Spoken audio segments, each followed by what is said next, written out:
Okay, welcome back everybody. This was going to be a quick video on red training guns, but I was looking around the armory and it turns out we have a lot more than what I even thought we had. So we had posted a picture on our website a few weeks ago about a Glock 17M, which is the FBI variant.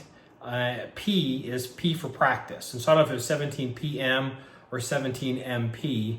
Maybe I'll roll in a picture of it here. But that gun popped up for auction, and I believe it sold for about $4,000 with fees and everything. It was like that's pretty interesting. So we had some questions, a lot of questions about training guns, and I thought I'd break out some of our red Glocks. But then getting this together, I realized we've got 1, 2, 3, 4, 5, well, 6 maybe. I mean, we have all kinds of training guns around here, so it's a career's worth of getting this stuff kind of together. So we'll run through some of the less boring ones real quick, and then we'll go ahead and show you the interesting ones, because there are a couple things with the Glocks that are kind of interesting. So obviously everyone's familiar with the blue training gun, or most of you are. This one is for EDC X9L Wilson 1911 double stack 1911, because that's my primary carry gun. So these come in handy if you're a holster guy and you want to make holsters,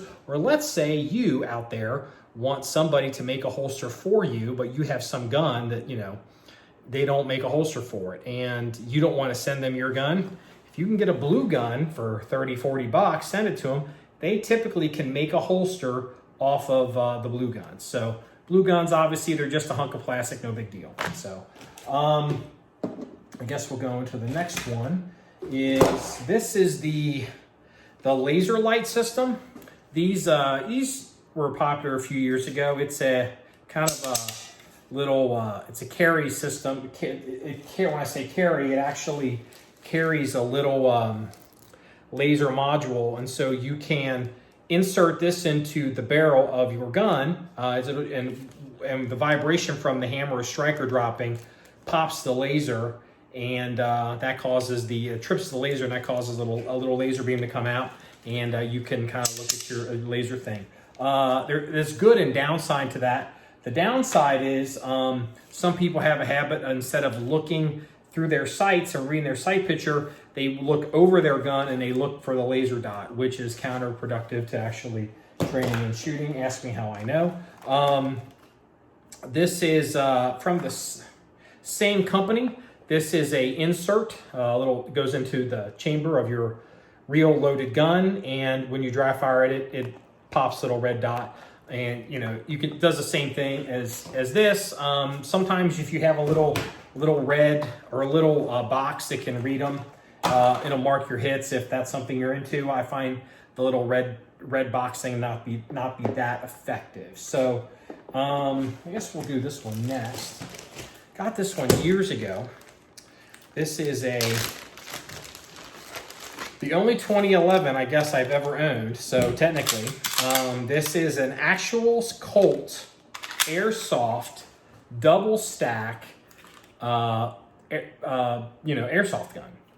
It is actually licensed to Colt. This is a real deal airsoft gun, and so back in the day, I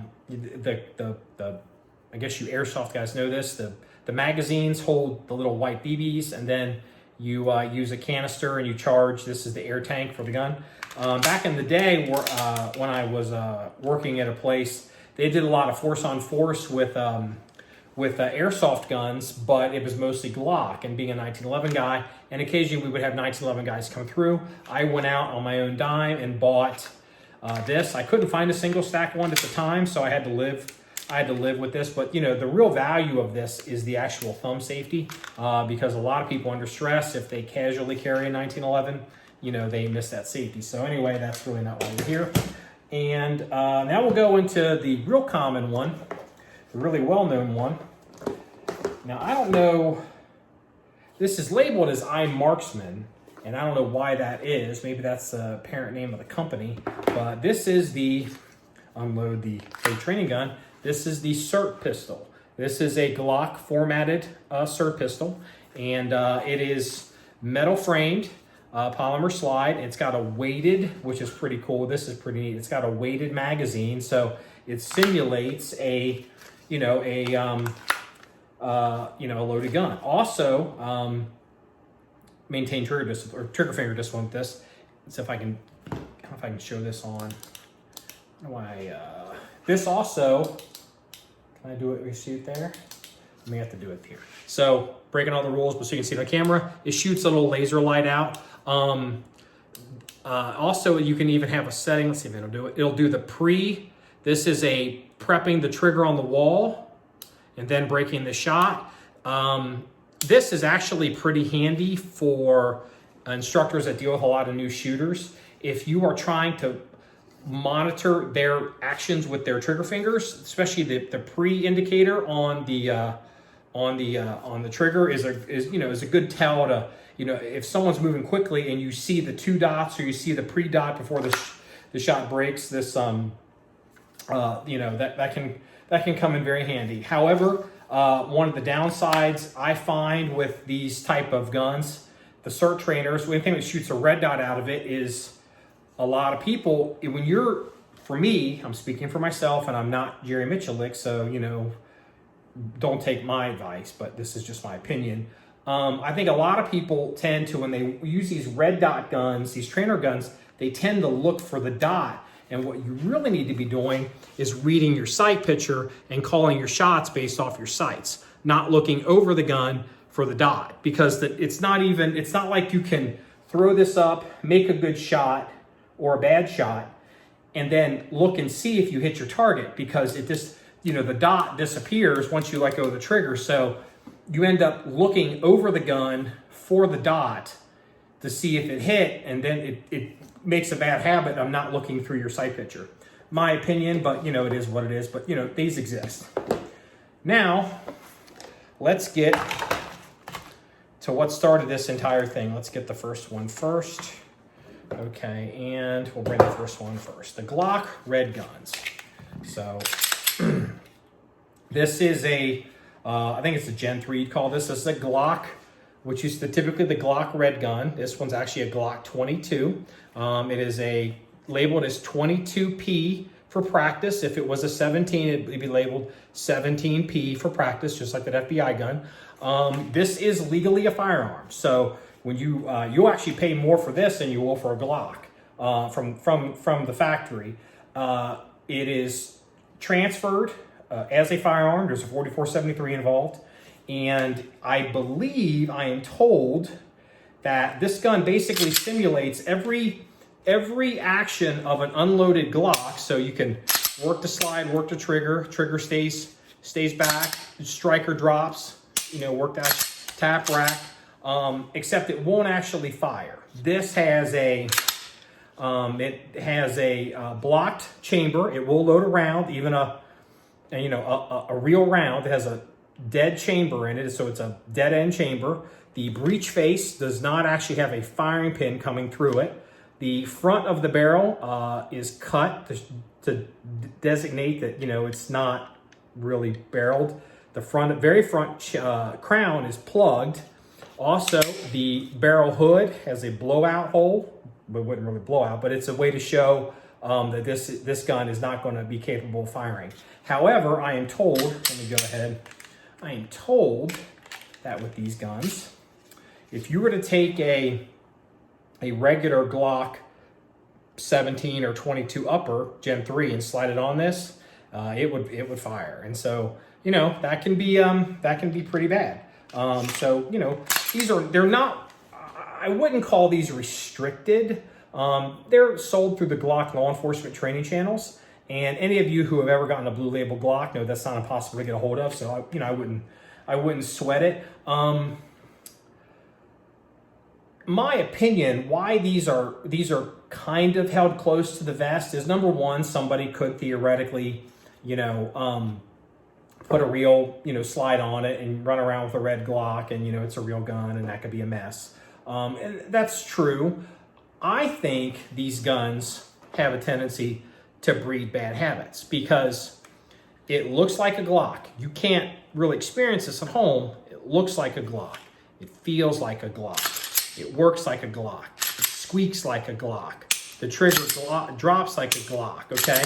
It's a Glock. But what happens is people, they become complacent and they get used to, you know, well, this isn't a real gun. So just like how I aimed a red dot at my hand, which is a bad thing to do, that is a violation of one of the gun safety rules, it is very easy for people with these red Glocks to break all the rules because they're like, man, you know, it's not real. You know, they're working the triggers and they're not that worried about it. But what happens is they get into the habit, they're on autopilot, and all of a sudden, I even have to check it myself, even though I checked it off camera, boom, you just get in the habit of pulling, you know, you got this in your hand, you're like this, you pull the trigger because you're goofing off, and all of a sudden you've torched off a live round on a gun that you know, they're literally, they feel the same. So that causes, I think that's part of the reason why some of these are controlled. However, what's the upside of these?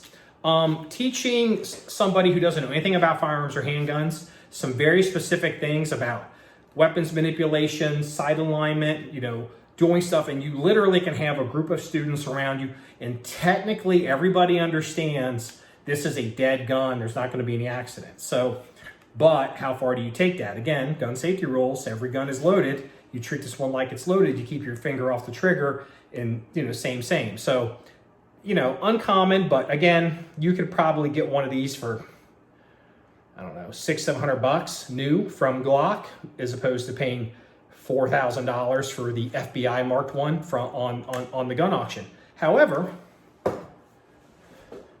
there are two of these. There are two versions of the red Glock. Both of these are Gen 3s.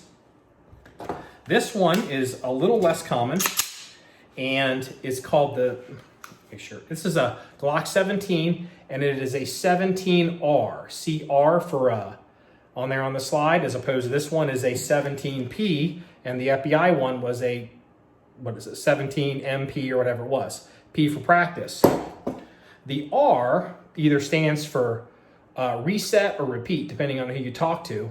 This is handled, this is you transferred, bought, 4473, this is a firearm. However, this one is unique in the sense that it's a little bit different, and it's got a trigger, let's see if I can show this, a trigger that resets. So if you want to work on your dry fire or work on multiple trigger engagement, this is the gun for you.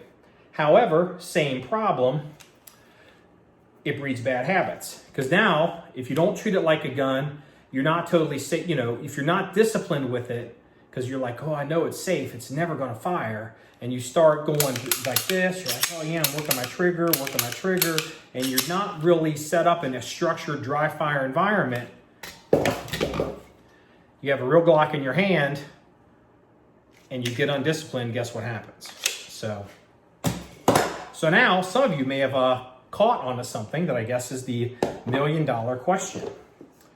This is a Cert training pistol that also, I even have to unload the Cert training pistol, you can't even chamber around on it, slide does not cycle, has a resetting trigger.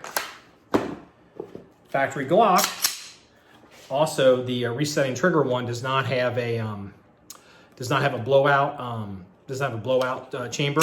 It does not have a firing pin hole, but the barrel is not plugged on it. So the resetting trigger on this one. So this is a direct competitor to this. And which one do I think you should get? Having run both, for me, at my level, I'd rather have the factory resetting trigger Glock, because if I was running Glocks full times, and there was times I did run Glocks. I like Glocks. I like how simple they are. This is a gun I could do a lot of dry fire manipulation, loading, tap rack, and still have a live trigger, and that's a lot of practice. That really plays into a higher level performance-based shooter who's trying to get better and better and better. This thing offers a few unique things. While the red dot on the wall is lost on somebody like me, because I'm really more about calling my hits through the sight picture and being honest, if you're dealing with complete noobs, the idea of showing that let's set it on again, showing the pre set of the trigger and then the pull of the trigger. And this helps an instructor catch students who don't understand trigger manipulation. That's handgun 101 basics. So probably if you're teaching CCW or like intro to handgun classes, this is probably a little bit more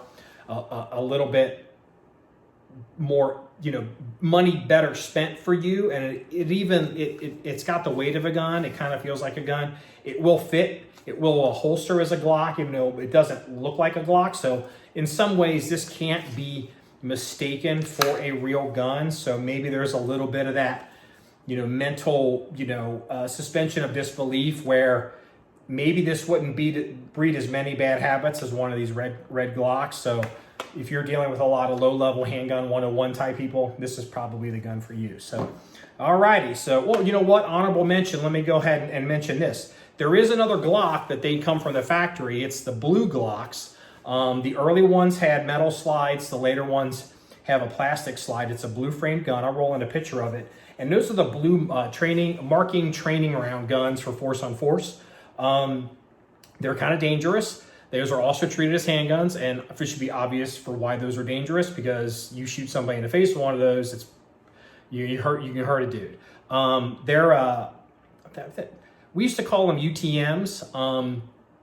You can get those for force on force. Most people for force on force, Airsoft probably gets the job done with less drama and less issue as opposed to the UTM marking rounds. Back in the day where I used to work, they used to use something we would call a Code Eagle, and it was a marking round that went into a revolver, so we didn't have to cycle the action. So anyway, there it is. I guess asked and answered. Red training Glocks. There are two, the P and the R, and I think if you're if you're a Glock collector, which I am not, maybe you should consider picking some up. These occasionally do hit the market. So if you want to see any more pictures or stories or links about all these fake toy guns, please go to our website, john1911.com. That's JOHN1911.com. Remember, it's all about shooting guns and having fun. Everybody, have a good day.